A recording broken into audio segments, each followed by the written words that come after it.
แล้วครับมาพบกับการเล่นหมากครับผมอีกครั้งหนึ่งนะครับผม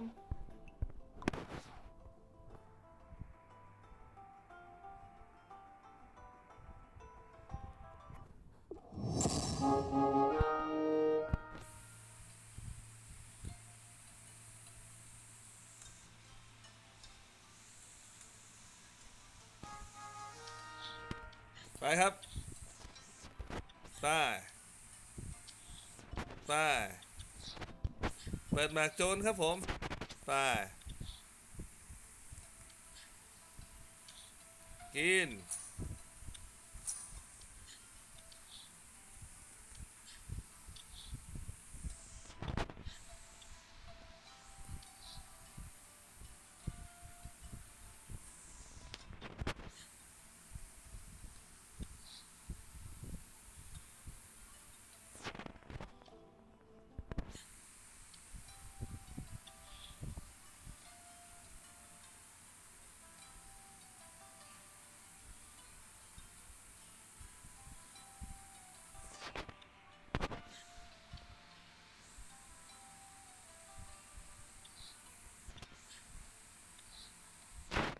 โอ้ยกินสองอย่างนี้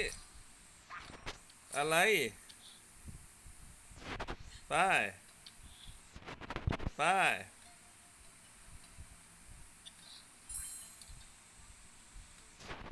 เอ้ากินสองบ้างเว้ย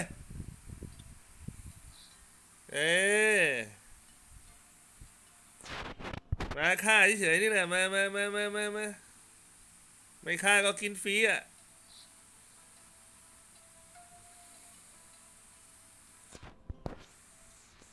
เดี๋ยวกินสองดีกว่าเว้ย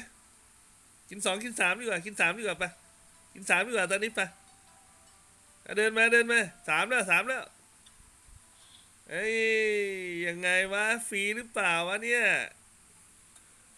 ฟรีหรือเปล่าวะฟรีหรือเปล่าสองในอนาคตหรือเปล่าเดินดีๆฟรีแล้วเอาอีกแล้วต่อนะเนี่ยหมดเลยหมดสภาพเลยพอมิสหมดสภาพเลยเจอหมากนี้ไปกินข้าวฮอตอีกเดี๋ยวกินสองอย่าพึ่งตายอย่าพึ่งตายกินอย่าให้กินเยอะๆเดี๋ยวให้กินเยอะๆหลบมาก่อนหลบมาก่อนอย่าให้กินเยอะๆเลยให้กินสองกินสามเลยไปเอามานี่เลยมาให้กินหมดเลยแหละสองสามอะไรกินมานี่ฮะกินมา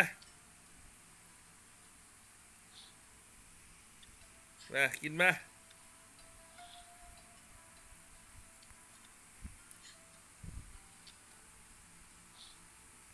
ไปไปให้กินเลยเดี๋ยวให้กินเลย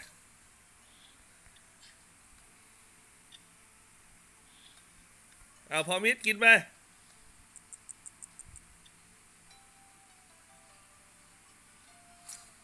กินแค่นี้พอธรรมดาเดี๋ยวเวลาหมดเอ้ยหมดสภาพพอมิสหมดสภาพเลยตานี้เซียนออกลูกเหวอครับเซียนออกลูกเหวอไปไงไปไงไปไงเปิดหมากมาตรฐานอ้าวตีหัวแล้วตานี้มากลางปีกไปเลย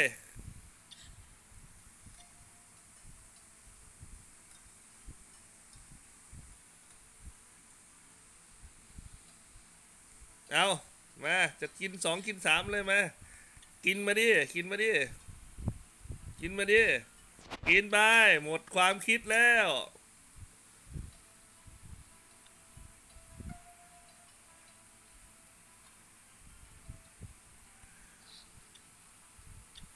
ต่อไปเล่นให้งงครับ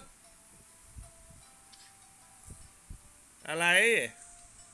เอ้ยอย่างนี้มันฟรีหรือเปล่าฟรีหรือเปล่าจ๊ะพอมิดใจเสียแล้วเสียนใจเสียแล้วกินอะไรหยุดตรงนี้นะผมให้ดันเข้ามาให้กินฟรีด้วยเป็นไงกิน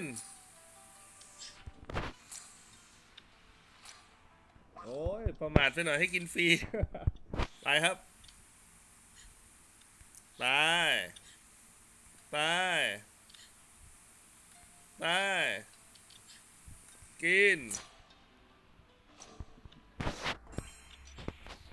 ลืมหลบนะครับตัวนั้นลืมหลบนะครับเราลืมหลบนะครับเสียเชิงนิดหน่อยครับ โอ้โหลืมหลบครับให้กินฟรีเข้าฮอตเฉยเลยแหมหลบได้ไม่หลบนะครับไม่เป็นไรครับไม่เป็นไรเดี๋ยวค่อยไปตีหัวเข้าใหม่ เดี๋ยวค่อยไปตีหัวเข้าใหม่นะครับผมนี่ไงกูรู้ผมนี่แหละกูรู้ในเทปนี้เจอกันอีกเปล่าเอาสวยมานะครับเปิดไปเลยกลางสูงเปิดไปเลยบีบเข้าไปครับผมเปิดหมากมาตรฐานครับกลางปีกไปด้วยครับมาตรฐานนี่กลางปีกไปด้วยกลางปีกไปด้วยไปอะไรล่ะเดินไหนล่ะเอาให้คิดเดินไหนเดินไหนเดินไหนผมก็ยึดมุมไว้ดีครับนี่ครับอัดเข้าไปมีอะไร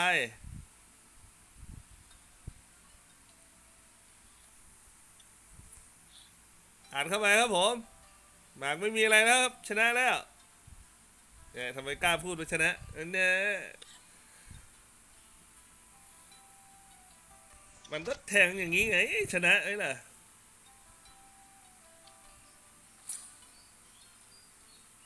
มันฟรีเข้าฮอตนะเนี่ยฟรีนะเนี่ยโอ้ยฟรีทางนี้นี่หว่าชิบหายเลยตายไม่เป็นไรครับผมไม่เป็นไรครับ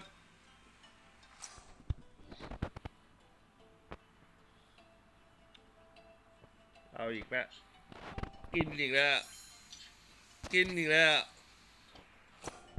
ไปเห็นไหมล่ะประมาณไม่ได้คนนี้เขาเก่ง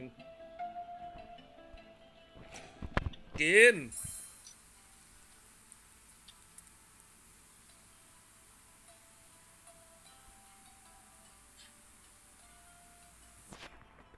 ยอมไปก่อนครับตอนนี้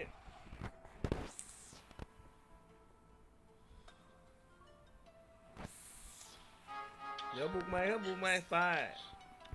ไปไปบุกเข้าไปไปกิน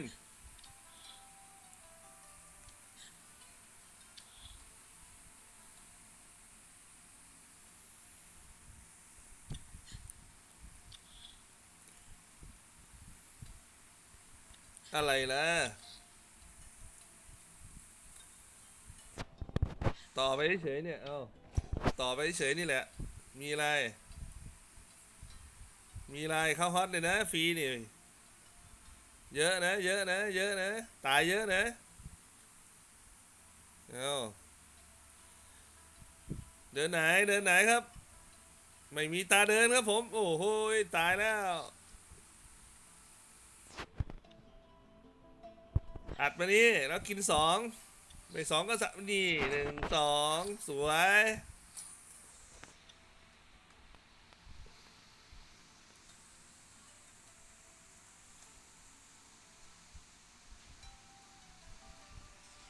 เอา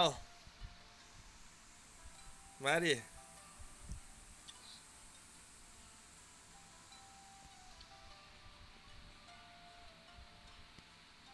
กินสองเท่า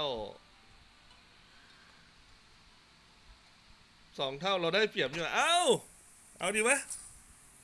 เอาดีวะเอาดีวะเดี๋ยวเท่าไหร่43เอาเฮ้ยเฮ้ยฟาด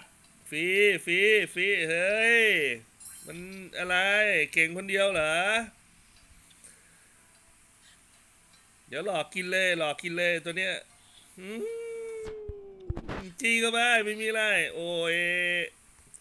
เด้นางโอ้ยเด้นางโอ้ยไม่มีฟรีหรอก อะไร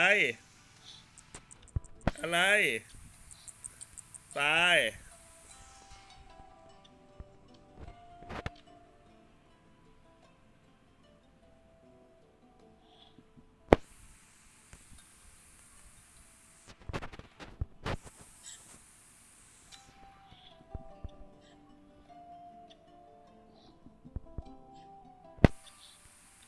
ไปต่อทิ้งก่อนตัวนี้กินไปกินกินกินโอ้เสมอเฉยโอเคโอเคโอเค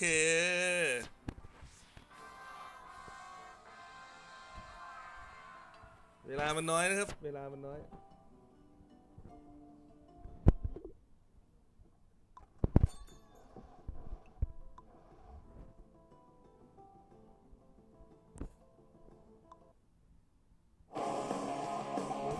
ผมนี่ไงกูรู้ผมนี่แหละกูรู้ในเทปนี้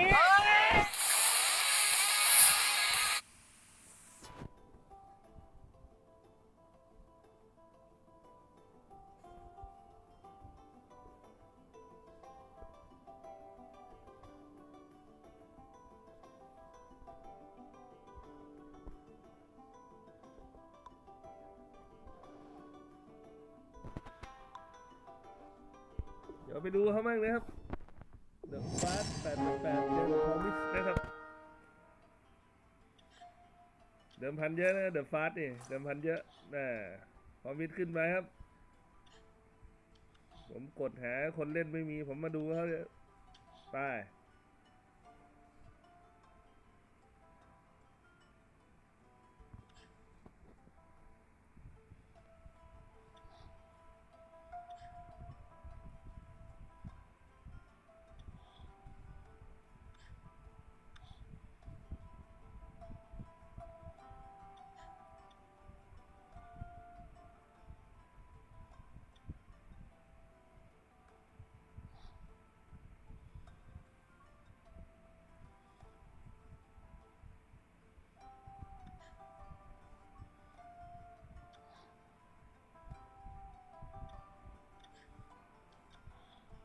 ฟรีตัวหนึ่งครับผมเดอะฟาส2ครับผมโอ้ยตัวเดียวนี่หว่าพอมิสได้เปรียบครับผมไปเอาไงดีลบ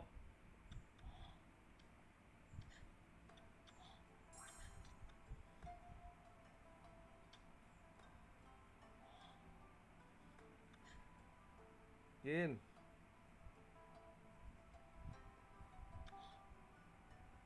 กิน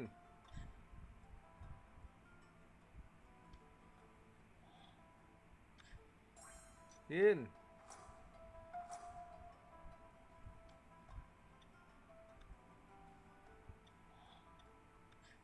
กิน2เลยไปตัวเดียว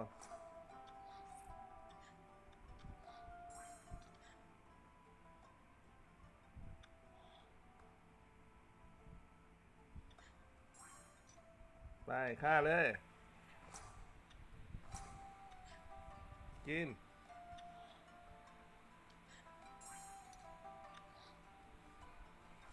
พอมิสปล่อยแล้วครับปล่อยแล้วมา2 เท่าเข้าฮอตครับ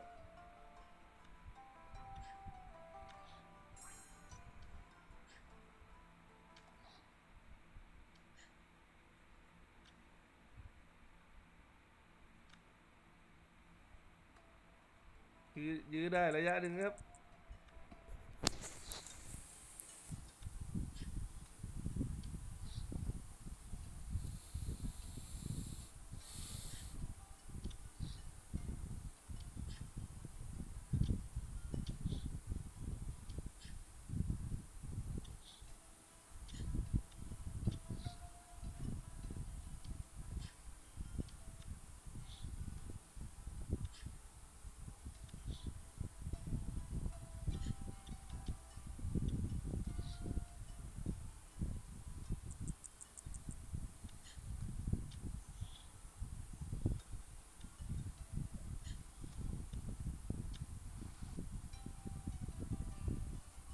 ลาหมดนะครับพอมิดบอกแล้ว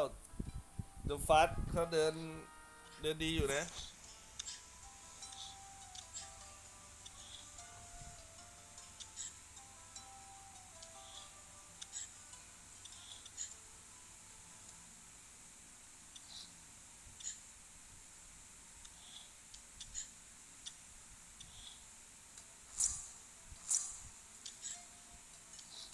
บุกมาแล้วครับเดอะฟาสบุกมาแล้วกินไม่กินก็ต้องกินนะครับกิน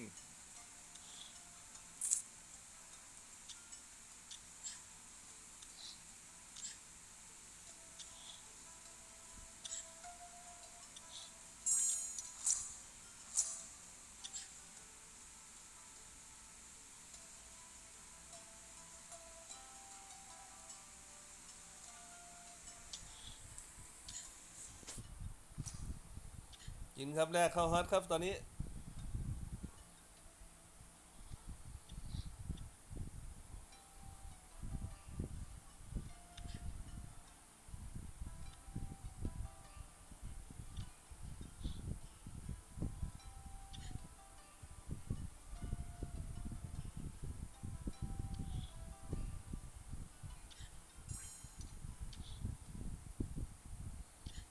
ไปครับ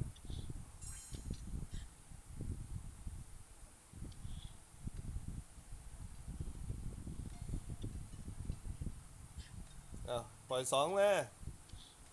ไม่ยอมปล่อยเว้ย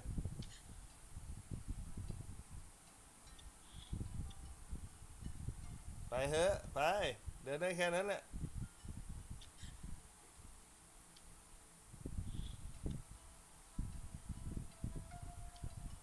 ไปเดินได้แค่นั้นแหละไป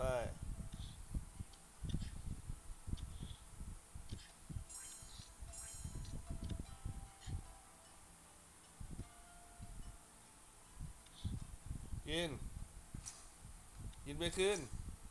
โอ้ไม่ได้กินคืนดีกว่ากินหมดเลย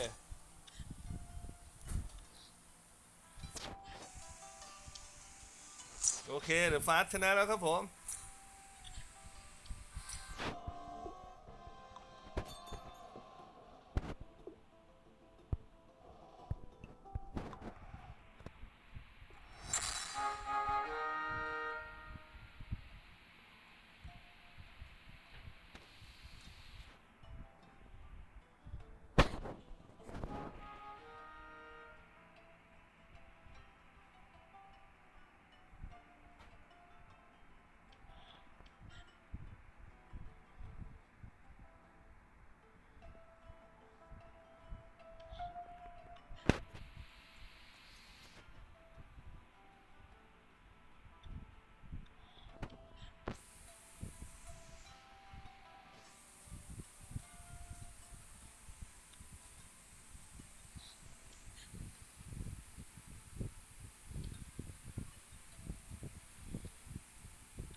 กินเว้ย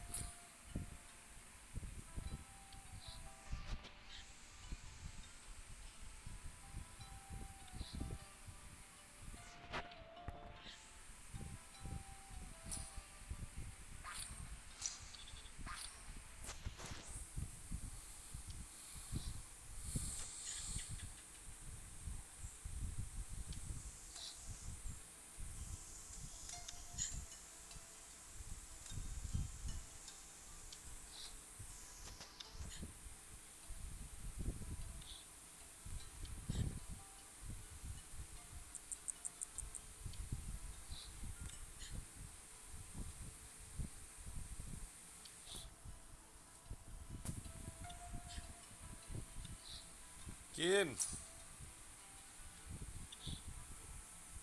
เอ้าให้กินที่บ้างนี้เดินให้กินฟรีตลอดเลยหมากอะไรวะไปไป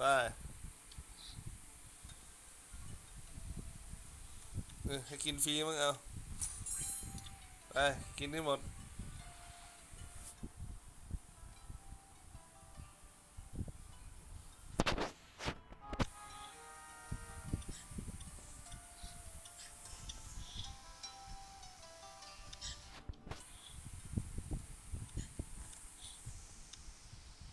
เดินเหมือนไม่อยากชนะนะครับผม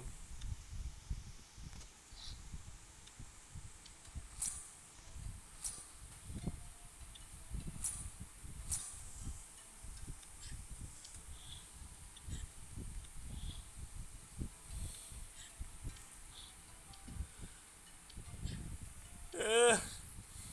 อะไรวะเนี่ยกินฟรีไปดิกิน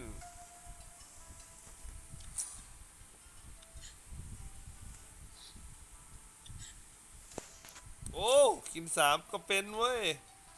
เอ้าไม่กินอีกสามเฮ้ยเอ้าไม่กินก็เอาให้เหรียญให้เยอะๆหน่อยไปกินกินกินไปไปไปไปไปเอาให้กินสองไป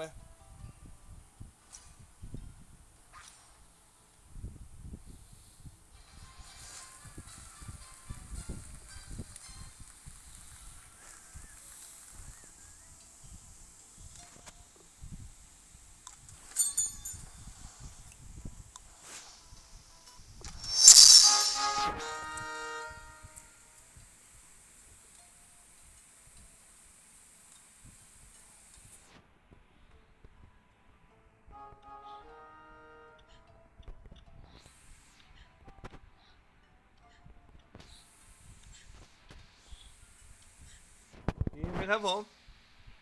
ประมวลกินมากินมากินทางไหนเออกินทางนี้โดนสองนะฮะเดี๋ยวจะหาว่าไม่เตือน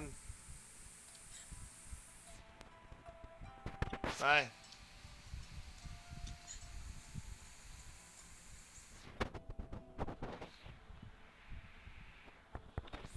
ไป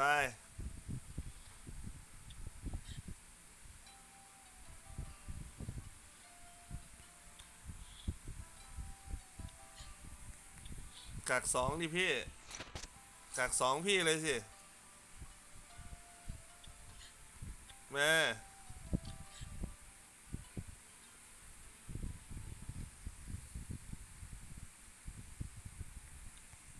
โอ้โดนสองเปล่าวะกินกิน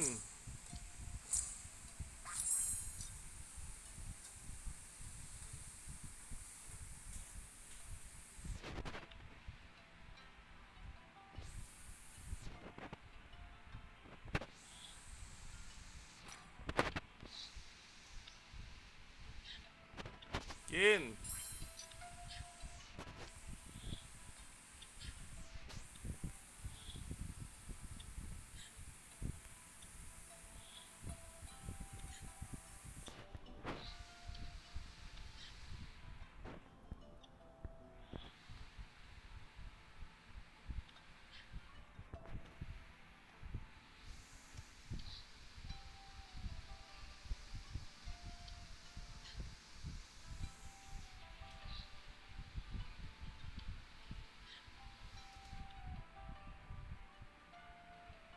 กินไปดิ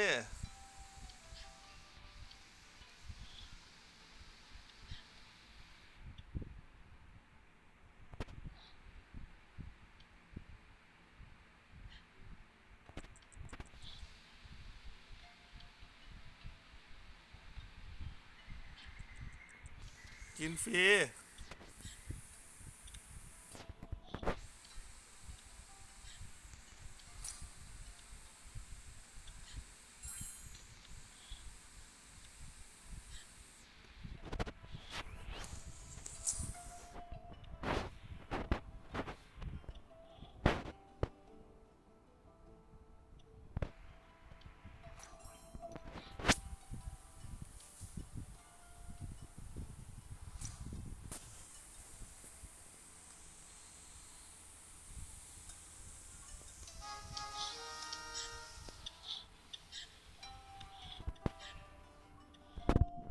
ไปครับเปิดหมากโจรไหมครับผม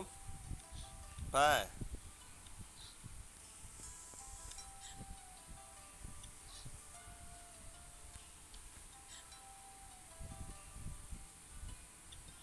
กิน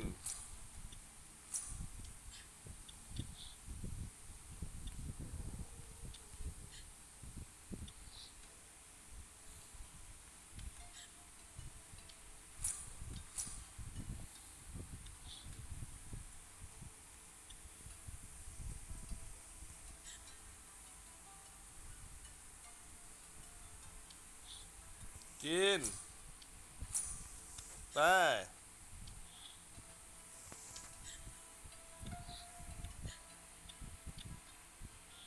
กิน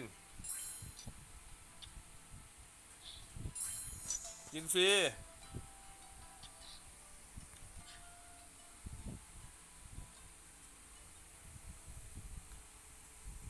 คนละตาคนละตาคิดมากอีกแล้วกิน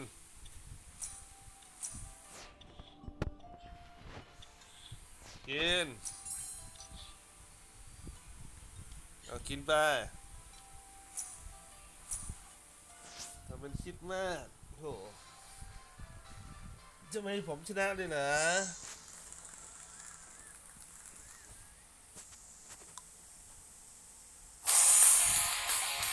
ผมนี่ไงกูรู้ผมนี่แหละกูรู้ในเทปนี้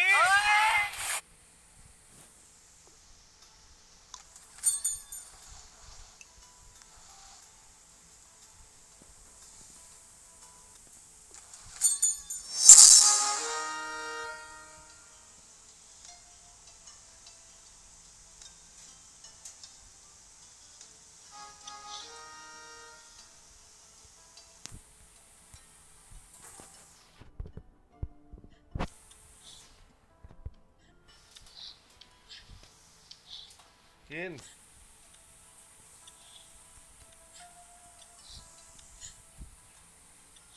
กิน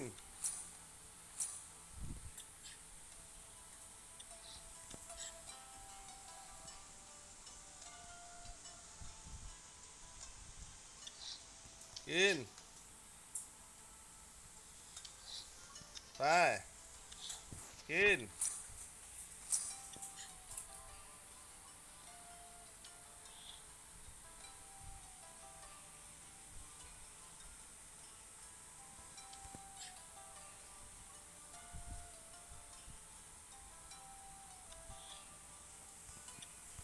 ไปดิฮอตฮอตไปดิ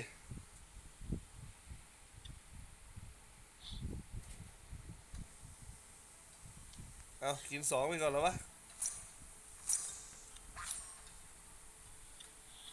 กิน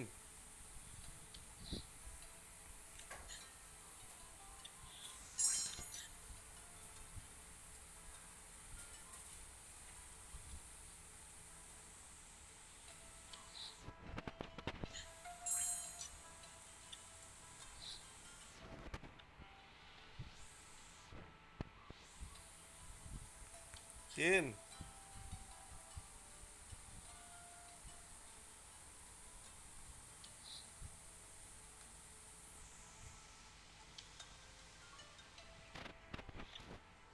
กินกินไปเลย2นี่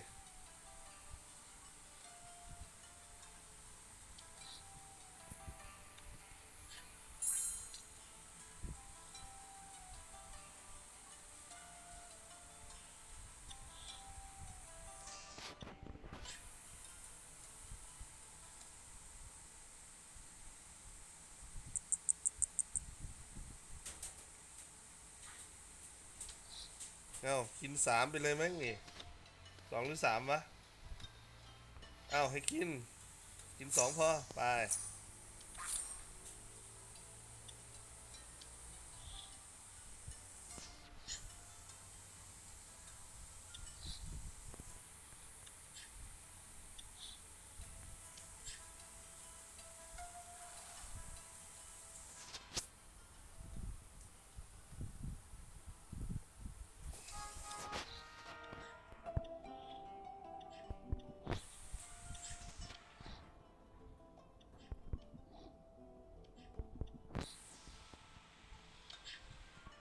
กิน2ครับเอาเหรียญครับผม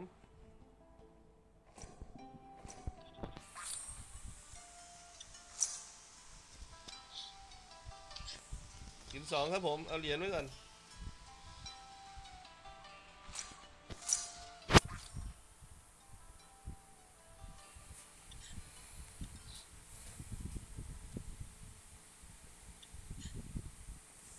ไปไป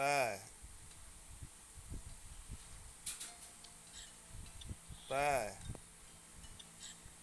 ไปหยุดไว้ก่อนครับไปไปไปเข้าฮอตไว้ก่อนครับ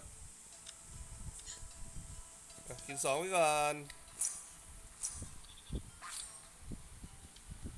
เดี๋ยวจะให้กิน2อีกครับผม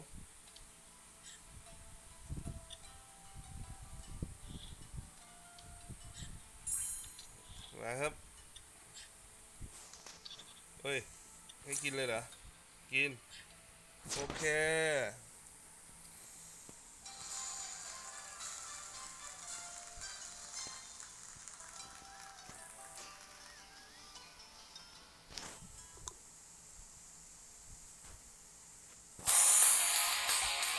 ผมนี่ไงกูรู้ผมนี่แหละกูรู้ในเทปนี้เขาเก็บความโสดนะ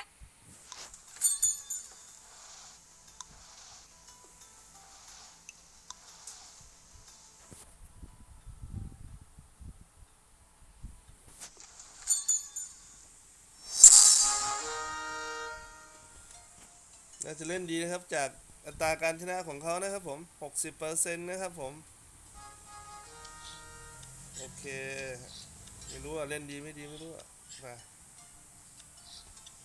ไปครับไป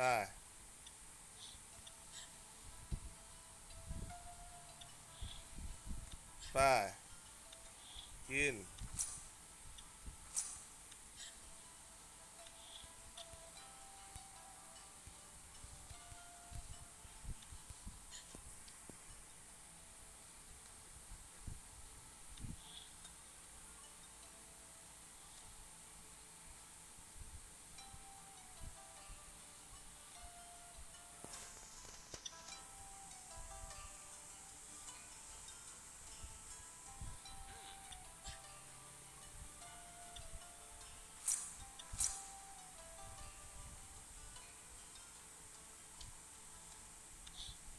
เอากินฟรีก่อนครับผม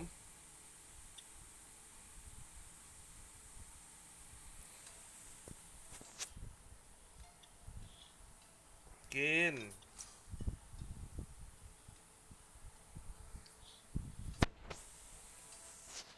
ไปไปครับเข้าฮอตครับไปหลบไปครับผมหลบไปครับไป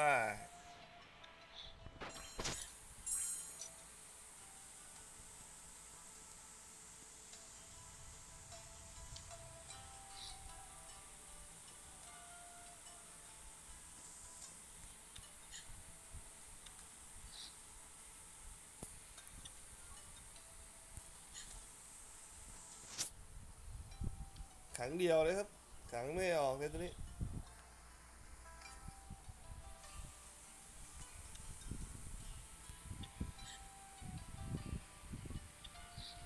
กิน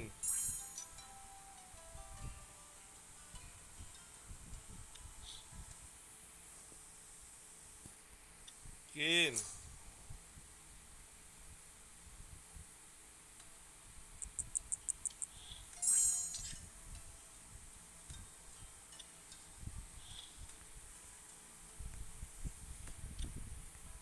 ให้กินไปครับ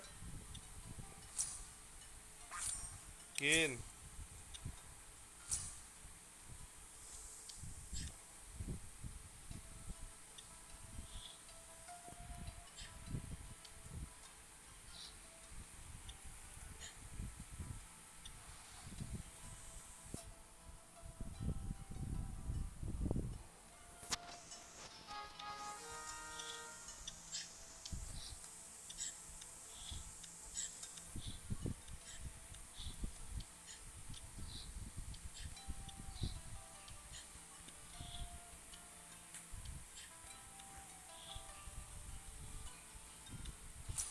กิน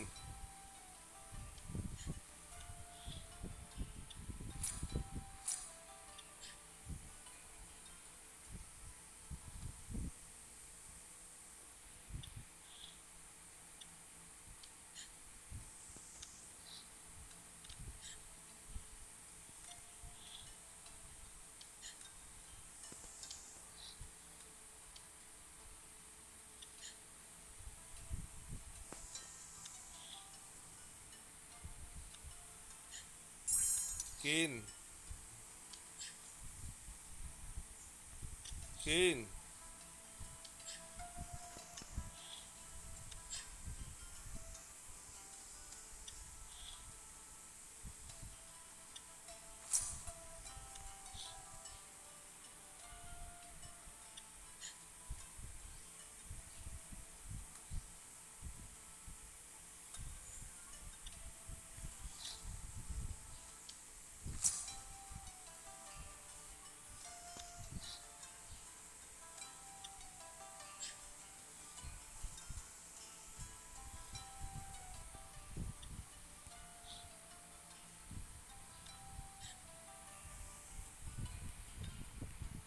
โอ้โดนสองอีกเฮ้ย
นะครับคนนี้ก็เล่นดีนะครับผมลองดูว่าผมจะเดินดีขนาดไหนครับ2 ล้านกว่าไป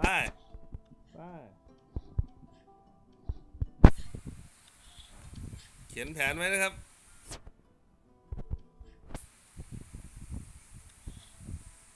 อัดเข้าไปครับผมกิน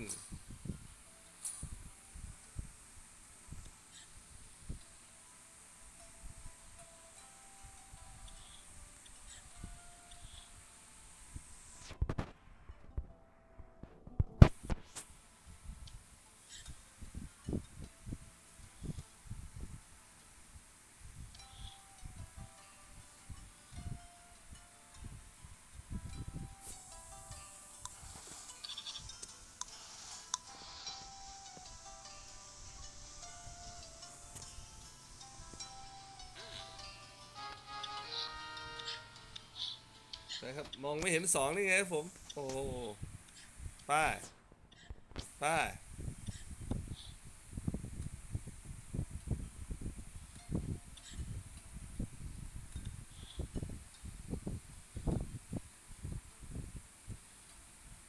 กตาหนึ่งโดนสองครับผมจะให้โดนสองอย่างสวยงามโดนสองอย่างสวยงามนะครับผมไป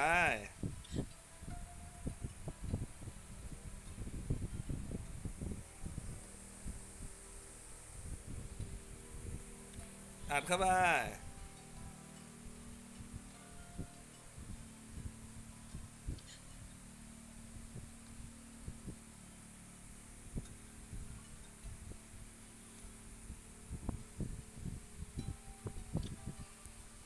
อัดเข้าไป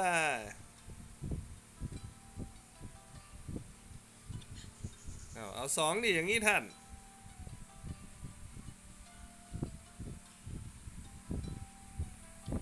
สองตรงนี้ดีกว่ามั้ง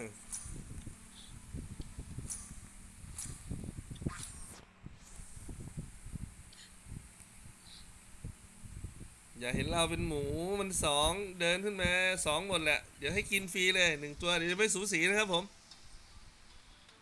เดี๋ยวจะให้กินฟรีนะครับอ้าวพี่พบตาแรกชนะตาที่สองนี่ไปไม่เป็นเลยเนาะพี่พบตาแสดงว่าเราเดินดีอยู่ครับมาเจอพวกในตำนานเก่าๆทั้งนั้นเลยครับผมไป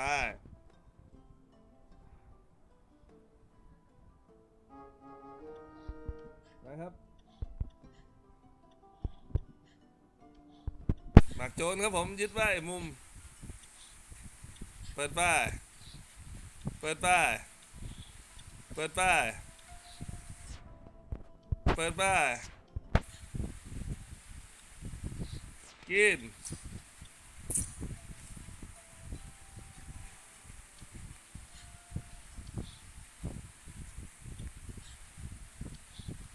กิน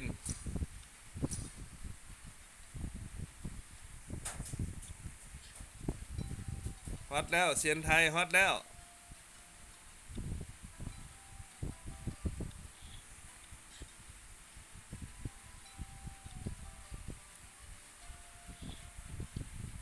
กิน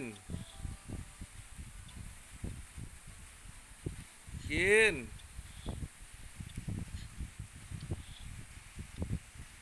อ้าวกิน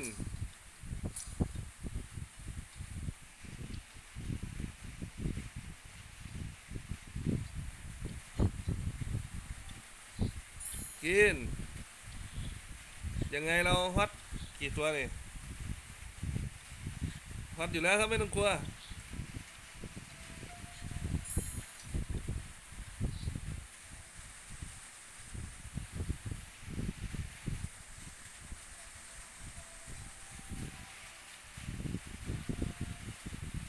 ไปฮอตอีกตัวหนึง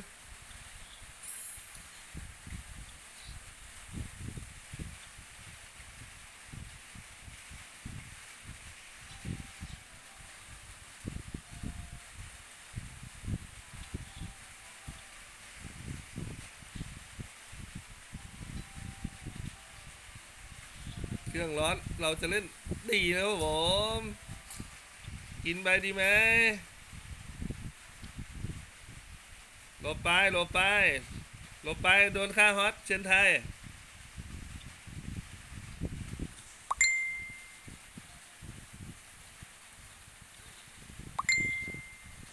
กิน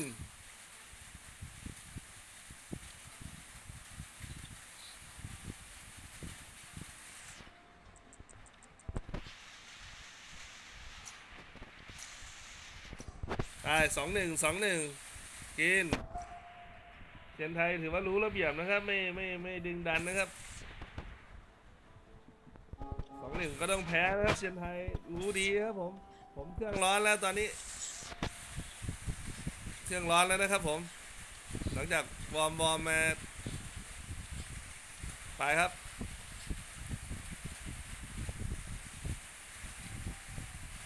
ไปเข้ากินไม่มีอะไรไม่มีฝนเลยไปครับผม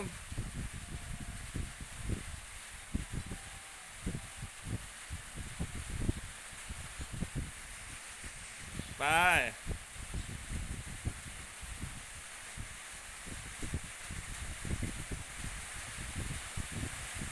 ต่อไปครับผม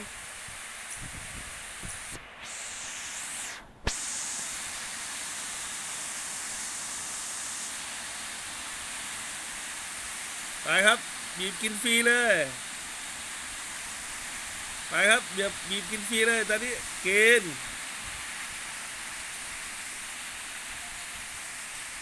ไป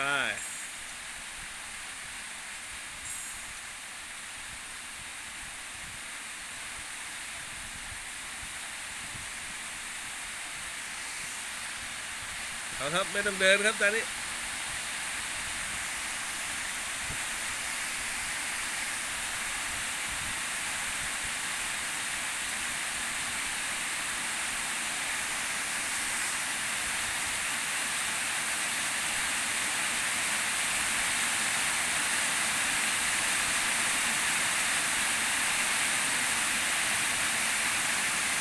กิน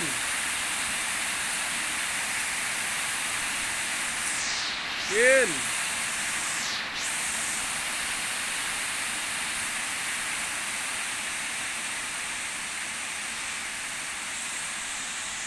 ขออภัยกับเสียงฝนตกนะครับผมฝนตกหนักมากครับผมกินกิน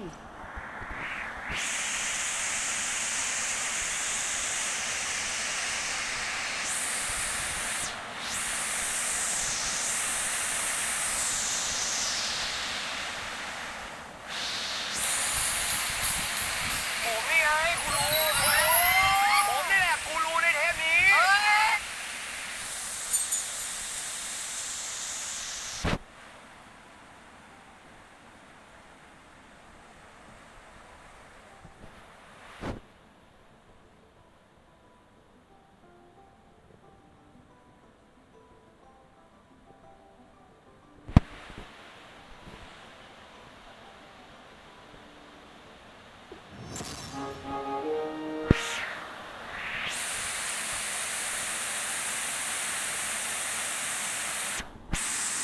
ขออภัยกับเสียงดังนะครับผม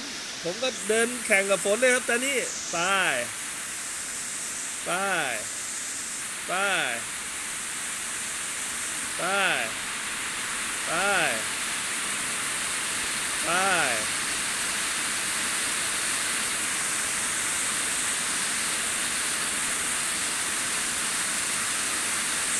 กิน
ครับตอนนี้ยอมแพ้ไปก่อนครับฝนตกจนงงไปหมดแล้วครับผม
กิน